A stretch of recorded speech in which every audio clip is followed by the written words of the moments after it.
Hello दोस्तों, आज मैं आपको तेनालीराम की एक और कहानी सुनाने जा रही हूँ, जिस कहानी का नाम है अंगूठी चोर। महाराजा कृष्णदेव राय एक कीमती रत्न जड़ित अंगूठी पहना करते थे।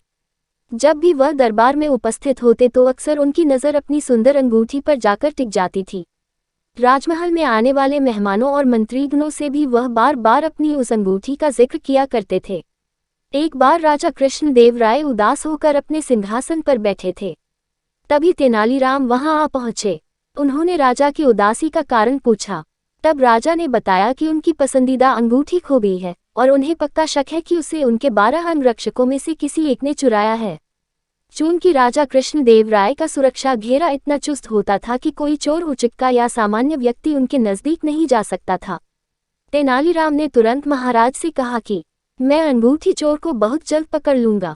ये बात सुनकर राजा कृष्णदेव राय बहुत प्रसन्न हुए। उन्होंने तुरंत अपने अंगरक्षकों को बुलवा लिया।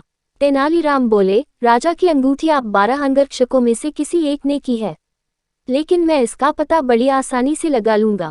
जो सच्चा है उसे डरने की कोई जरूरत नहीं और जो चोर है वह कठोर दंड भोगने के लिए तैयार हो जाए।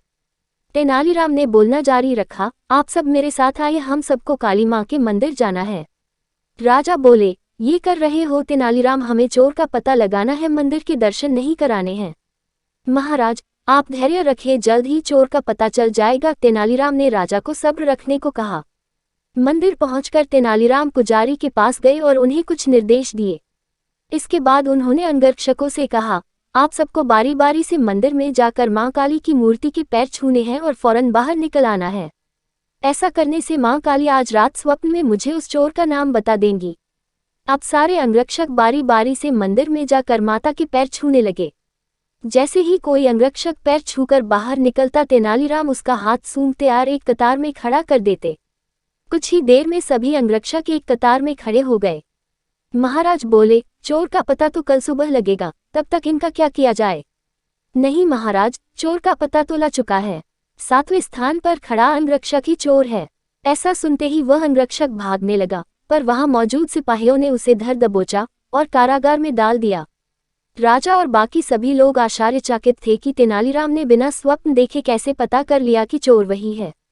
तेनालीराम सबकी जिज्ञासा शांत करते हुए बोले, मैंने पुजारी जी से कहकर काली मां के पैरों पर तेज सुगंधित इत्र छिड़कवा दिया था, जिस कारण जिसने भी मां के पैर छुए उसके हाथ में वही सुगंध आ गई।